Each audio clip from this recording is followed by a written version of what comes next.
Okay. And from that, it goes on to you, and you start your show. Okay. Okay? Okay. All right, let's rock and roll. All right. And then you see the time, 27 minutes? Yes. Okay.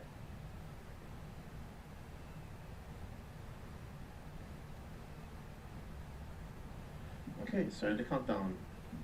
5, 4, 3.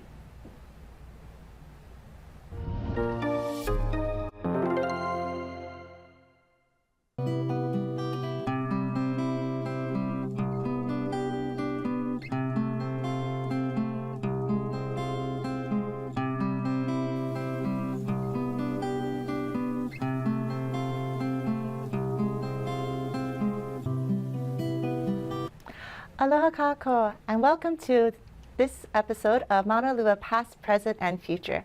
My name is Luka Zavas, the Program Coordinator and Aina Educator at Livable Maunalua Hui, and today I am so excited to give you guys a little wetland update about what we've been doing at Keawāwa Wetland to enhance the habitat for both the ŌleloNet and for hopefully new resident Io.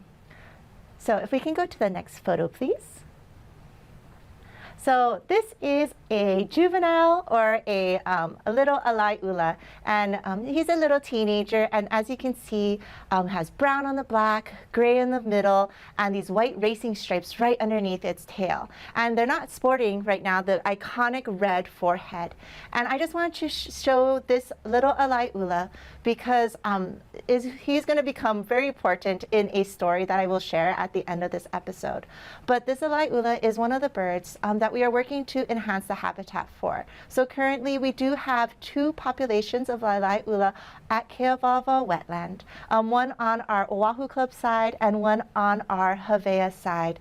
And both have been able to have broods. Last year we had 3 successful broods. We had, in the summertime, around April, we had 2, one on the Oahu Club, one on the Hawaii side. And then the picture that you just saw was our surprise brood that came in August. And so I was able to watch them grow up all the way until I left on my maternity leave last October. And then when I came back in January time, they were all grown up, they had their iconic red shield, and they were becoming such great family members, following their parents around, and it was just really fun to watch them walk around and enjoy some of the enhancement that has been happening. So at Keawāwa, we've been working for since like 2014 to make it a place like a kipuka or an oasis for both the native plants and native animals that live there. And so a part of this has always been community driven. We've been having a lot of community work days, folks that come out on our second Saturdays or those that come out on Thursdays. And we even had some independent volunteers that come out on their own on Sunday afternoons or at any other time that they're able to make it. And they work hard to maintain our native plants, to control the weeds that we have. And I'm very happy to be able to lead and to guide the wetland enhancement, so the items that actually happen in the water. And although we've been very community focused and community generated, it's always great when we're able to have a little bit of extra help. And that came in last year. The Hui worked together to put in a grant. So we were awarded the grant through Pacific Birds Habitat Joint Venture. It's a partnership grant. So we were able to get a little bit of seed money that would help us focus on getting 2 main goals done to be able to enhance this habitat for the ŌleloNet and for the Io. So if you guys haven't seen the Io, it is this beautiful stilt. It's about this tall.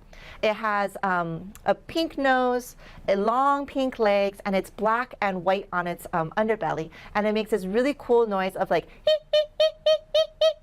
as it is flying around the wetland and before it lands. And we've had the Io come and visit us back in 2020, 2021, after we had done our initial big scale habitat enhancement, which I had shared at a previous episode. And they really liked the front area, the lo'i or the mud flat that was created and had a nest, had a baby. Unfortunately, they haven't been back because we just let it return to a wild state. It had on it. and some bulrush. And so a part of our enhancement grant with Pacific Birds is to create that into a mudflat to entice the IO to come. And that's because we are in a fenced area, we do predator control, and we have active management going on. So this management reliant species has somewhere safe to have babies, for the babies to grow up in, and then hopefully, create a big enough population that they're able to go out and about and repopulate in Maunalua. And then we're also working, a part of this grant is to work on the Oahu Club side, where we are trying to mimic the enhancement that we did on the Havea side, so that the ʻAlaiʻula that live there can enjoy the benefits of having more space, more water, and less bushes and brush for predators to hide in. So I have the next photo just to kind of show you guys what it looked like before we started enhancement. So as you can see here, there is a fence line that we had put up to dissuade like mongooses and cats to cross over. It is not a predator-proof fence. It really is just a deterrent. We are hoping one day that we can put in predator-proof fencing, but at this moment in time, this works well for what we have. And then you can see that green right in the middle, that is all Indian fleabane, and it is really like entangled, and it weaves into each other, and it's really like, you cannot see through it, so it's hard for the birds sometimes to be able to see if a predator is approaching, for them to be able to give their alarm calls, such as like, and those alarm calls, they are able to like get the keiki to come run towards them, or alert the other ʻAlaiʻula that are in the area that there's something there that shouldn't be there, and they're able to go and try and chase it off. They're very feisty. They will go after and chase creatures, both ducks, auku'u. Even if I get too close to some of the birds, they'll just kind of like rush at me when their keiki are near, because they are very protective of their babies. And then if we go to the next photo behind it, you can see that we had cleared it all out. And so you can see far in the back of the photo that we still have a lot to do, but that is just step one for this side of the Oahu Club, is to open up the fence line so we're able to walk it, to monitor it, to check our traps, to check the condition of the fence line, to ensure that we're keeping that protection up for the ʻAlaiʻula. And then if you can see right on the left side of the photo, on the bank area, there is that little bit of water and then the bulrush. We are then going to be extending that channel, widening it a little bit more, and working our way down all the way back towards where you see the niu in the background of the photo, and actually wrapping back around again, and then splitting that bulrush mid into different sections. After working with Charles Van Rees, he's our ecologist, he let us know that ʻAlaiʻula really like edges. So they like the edge of the grass to the water, and from the water to the bulrush. And so we're trying to enhance and make those edges so that we can encourage multiple nestings and multiple families of ʻAlaiʻula to utilize this space to have their babies and things like that. And so it's not just myself. If you can see this next photo, we do have a wonderful getup. Oh, sorry. This next photo is the wetland that we are enhancing for the IO. So this is, it does flood a little bit more during the winter and wet seasons, but as you can see here, it is pretty dry. It's at the driest that it is now, and we did have the green that you see on the ground is the bright green that you see, the like more standing or emergent grass, that's kaluha, and both of them are native species, and both of them came back on their own from the seed bank within Keawāwa. And so normally we try to enhance and keep our native species, especially when they pop up on their own, because they're like, this is a good place for us to live, this is good for us. But after talking with a couple of my wetland friends that did some studies for the IO alongside of my time at the graduate study at UH Manoa, we came to learn that IO are kind of picky about where they want to be. They like to have mud and just like a little bit of water on the top of it. And so, and none of this like big emergent grasses and things like that. They like to have like a more wide and open space. So the goals for us with this grant was to be able to turn that front back into the mud flat that it was. So increase the channels to make sure that even during our dry season, the water is able to reach over, as you can see here, and to cut down all of that green emergent vegetation to be able to then make it into a mud flat again and have the water just barely be on top of it. Of course, as the waters come, it will rise, and so we have like different levels. We have some spaces that are more of like a mound for when the waters rise, that will be kind of like where the edge of the wetland is. And then we have like a flat plain underneath where we have for our birds to be able to have a mud flat even during our dry times. And so how do we get our water? I didn't touch upon this for this episode, but we are spring fed. So we have a lot of springs that are up underneath our wetland that percolate water up from within the aquifers. There are some records that we may be connected through a lava tube to a river that comes back through Hahaione, but I haven't seen it, and we haven't ground truthed it yet. But we do know that we do have springs that come up. We used to be a part of Loko'ia o Maunalua, so the largest fish pond across Maunalua. It was over 523 acres. But when Maunalua went through the development process of turning it to the Hawaii Kai development plan, we got cut off. And so we are not connected to the ocean in that way anymore. We do not go through those tidal fluxes anymore. So all of our water and the wetland is now all reliant upon the rainwater that comes down and from the springs from underneath our wetland. And so I believe the next photo is of me in my waders. And so as you can see, we wear these waders that I like to say is like our uniform to be able to go into the wetland. We wear these waders for two purposes. The first purpose is to protect us. For a little while, the wetland was forgotten. Some people may have thrown things in there. I did find a tire one time in the bulrush. Also, like I said, it was connected to the ocean, so there's a lot of shells and a lot of creatures that once would have thrived when it had a little bit more salt in the water, which currently it does not seem like they are reproducing anymore. We just have their shells left behind. So it does get sharp, and we could cut ourselves. So a part of our safety is we wear these waders to be safe for ourselves as we are walking around. The second is that it's an easy way to rinse off any seeds or anything that we might take from in the wetland before we go out and about around the area. Before we enter into the wetland, it is the home. This is the home of our Alai'ula and hopefully the home of our Ai'o, but it's also home to the ducks that are in the area, to the kolea that come and visit us.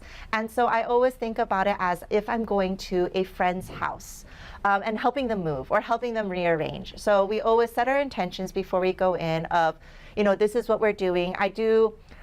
People call me the Alai'ula whisperer and things like that because I love to talk to the birds and kind of let them know what is going on and letting them know like what we'll be doing in their space. And not only to the birds, but to the plants and the animals that live in there. And so we'll let them know what's going on, tell them why we're moving this mud around or why we're pulling this bulrush. And as we're going in, we are very aware using our different senses. So we'll listen in. So for some days I'll walk in and I'll listen. And if it sounds like there's the high-pitched calls of the keiki that are going then I know that they're close by and I don't want to cause any stress onto the parents. And so I'll rearrange of what I'm going to do that day. I'll move down further down the wetland so that I'm not bothering them. If while I'm working and already in the mud, and the alai, they come around the corner and they see me, or they come to eat some of the grub that I have disturbed, I just sit quietly and I just watch them and kind of really bask in the fact that they are coming around and hanging out, whether they're the ducks or the kalea too. And because this is their home, and trying to make sure that we have that great working relationship with one another. They're not my pets. We're not going to be on I'm going to pet them kind of terms, but I would love for them to feel comfortable with us being around and feel comfortable and not feel threatened by us being there and know that we are here as their caretakers and helping to caretake the space. We also do not harm any creatures The only ones that do are the predators that are on our predator list, such as rats and mongoose, but we do contract that out to a different company. But I do like to tell volunteers that as we're going in, as you're pulling up or as you're pulling up bulrush, if you see a spider, if you see a frog, if you see a crayfish, that we be very gentle, that we try our best to like move them with our hands to the other side, to pick up the crayfish and look at them and then move them. And it's a way of ensuring that this abundance keeps going on, because it is a functioning ecosystem, and each of these little creatures have their own job within that ecosystem to ensure that all the plants are healthy, that the water stays healthy, and that there's enough food for the fish to live, there's enough food for the crayfish to live, and for the bugs themselves to live, so that when the ʻleloNet are ready to feed their babies or themselves, they can then find that plethora. I've seen the ʻleloNet feed their chicks little blades of grass. I've watched them pick fish out of the water and feed it to their keiki. I've also watched them grab a crayfish and kind of hit it on the ground to stun it before giving it over to their keiki. So they really do eat everything that we're able to produce within the wetland. And so even though I'm keeping these bugs and stuff as be like, one day you will be food for my little babies, still respecting them for their life and for their energies that they are putting in through making sure that this is a habitat that can support our endangered species such as the lai and the Ai'o. And so I don't do this work all by myself. I have a lot of friends and a lot of volunteers that come to help out. This is Tony.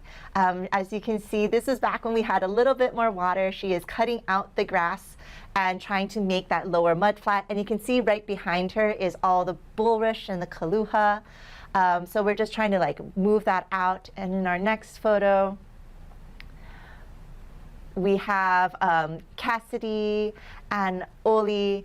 And it's still like to create and make bigger the space that we are working through. And so we don't go through and just rush our way through. We go into small segments to slowly change the habitat, to not create too much shock on the system itself, especially as we are moving water around and moving plant material around.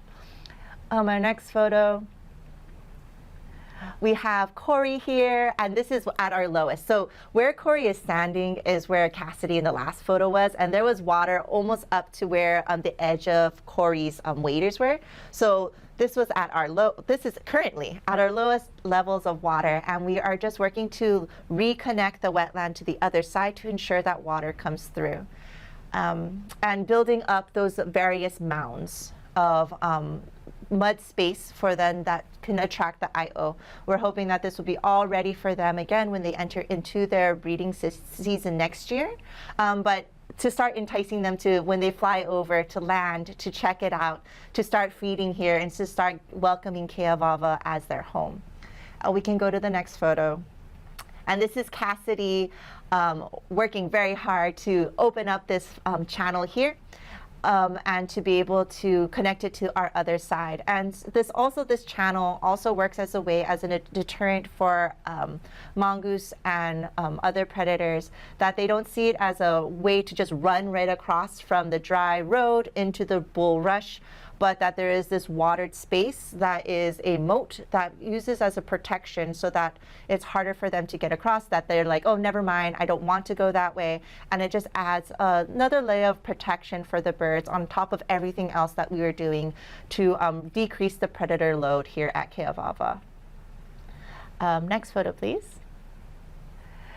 And so that's me all the way in the back. We've made it halfway, and in our next photo you can see that we kind of went all the way through to the other side. And so you can see that there are now 2 channels, and we're working on widening. So on the left side, the small little channel, we're going to be widening it all the way up to the rocks, and that's where we're just going to be removing the surface layer of green waste or greens, so like the or the roots, and encouraging the water to move out. So the front channel is pretty deep. It goes up to my waist, and it will get deeper as the waters come back. But we want that to be, we want it to be like if something runs across or tries to get over there, it is too deep for them to make it across. But like I said, the Ai'o are really picky about their water level to how much ground that they have. So we're hoping that this middle mound area, when the waters rise, that will be their prime habitat where they want to eat and hang out and have their babies. And then when the waters are low, they can hang out on the left side where we will be removing all of that. And I think my final photo of this wetland is just showing the widening of it. And you can't see from here how much further it's gotten, but this has been over the last 6 months or so of working slowly yet diligently with different crews, and really thankful because we're able to, for example, Cassidy, be able to hire her as an independent contractor to come and help me do this, because as a single person trying to do all of this, especially on the other side too, it can be a little overwhelming when I'm taking care of over 5 acres of wetland space. But through the Pacific Birds Habitat Joint Venture and the grant that we were able to hire some help, in addition to all the volunteers that have been coming regularly to help us enhance this place for the ʻAlai ula. Next photo, please. And so this is my little story time I wanted to share of the ʻAlai ula that you saw at the beginning of this episode. So the ʻAlai ula on the right side, the one that's closest to the naupaka leaves, you cannot see it, but they are banded. And so we were very lucky that U.S. Fish and Wildlife Service, DLNR, DOFA, came out and had banded 4 of our birds last year. They were aluminum orange on the left leg, and they ranged from yellow-white, blue-white, green-white, gray-white. Yellow-white and blue-white are our resident mom and dad on the Havea side. And so the adult that you can see the shield prominently, that is most likely blue-white. The other adult that is there, that is putting its head down into the grass, that is the baby ʻAlai that I showed, or the teenage ʻAlai that I showed at the beginning of this episode. And I just wanted to show this like beautiful family dynamic, because on the Wahoo Club side, there is a ʻAlai that just has their silver band now, or the aluminum band. The rest of the colors had unfortunately fallen off, but I believe it was orange, aluminum, red, black.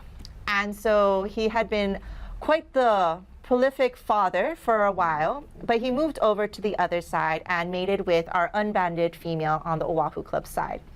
And they had beautiful 6 baby chicks. And we were so excited watching them take care of the baby chicks and everything. But, you know, aluminum, I guess he wasn't like super happy with the whole being a present father all the time, hanging out with a mom. So I have watched him, observe him like move back and forth between the Wahoo Club and the Havea side. Sometimes in the morning he'll hang out with the mom, sometimes he's not there. And so unfortunately, the unbanded mom now only has 2 chicks. And this, after many like years and breeds of observation, it seems that 2 chicks is the amount that one ʻAlai can take care of. And so mom, doing her best, no bands, has only 2 chicks left, but they are growing really well, they're being fed really well, they look really healthy and are doing so well.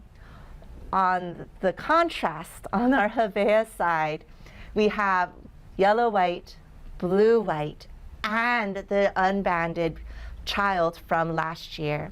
And because all 3 of them are working together to help protect, we have 5 babies, and even 1 little runt baby, which usually the little runt baby, my heart goes out for them because usually they don't survive. But because we have mom, dad, and older sibling, all 5 are thriving and doing well, and they're growing up, and soon they're gonna enter into that ugly juvenile or teenage picture that we had seen before. And so I'm so excited to see this family unit working together to help protect these babies. And because there's 3, you know, they're 5, it's really showing that whole 1 ʻAlai ula with 2 babies is the perfect ratio for, you know, keeping them alive.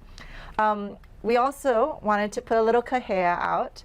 It seems that the other kids that were before the unbanded juvenile, so their bands are aluminum, orange, green-white, and gray-white, seem to have moved out of Keawāwa Wetland and looks for new homes. I'm pretty sure the parents may have kicked them out and being like, you are old enough to go find your own families. And so if you are around the Maunalua area and you are able to see these birds, if you could just let us know. You can reach out to us at directors@lhkh.org and just drop us a little, be like, hey, I saw your bird, especially if you are able to give us a picture of them too. And I just wanted to end with a photo of this kolea. We are super excited about this kolea. They had come back last year, and he has grown to be like my favorite little work buddy. He follows me around. He has caught on that as I work that there are grubs nearby, so he's always right close by, eating everything. And so I wanted to just give him a big, warm ahui ho as he's getting ready to fly off. And if you ever want to come out to Keawāwa Wetland and get to know these birds and watch the bird drama and get to put your hands in the mud and learn how to take care of the home of our endangered birds, we welcome you to our every second Saturday. It's coming up on May 10th and then June 14th. We provide the tools, the waiters. We just ask that you come with a wonderful open attitude and a willingness to work. We start at 8:30. We have a small introduction to space and to what we are going to be doing for the day.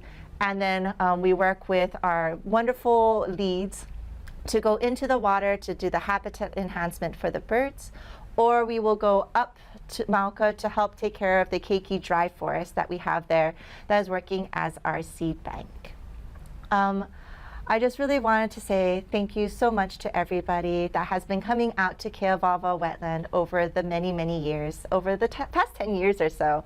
I started helping out back in 2018-19 as a volunteer, and being able to see the changes that has happened through multiple brains and multiple people coming together to care for this space. And been so blessed to be hired last year as the program coordinator and I'm an educator, and now being able to share my love and enjoyment and all the stories that I have about the birds with the community, because it really, to protect something, you have to have that relationship with them. And these birds are more than just birds. They are the first notion or mention of them in the new pepa for the ʻleloNet are calling them kolohe, or little rascals, because they really are. And once you get to know them and see them and hang out with them, you get to see their personality and how much of a rascal they are. And then you can fall in love with them. And I'm hoping that you'll come out, volunteer with us, and become a little bird nerd and a big bird lover just like me. So I wanted to send a mahalo nui to the ʻŌlelo at Mapunapuna for welcoming Livable Maunalua Hui to be able to host this wetland update with the help of Pacific Birds Habitat Joint Venture.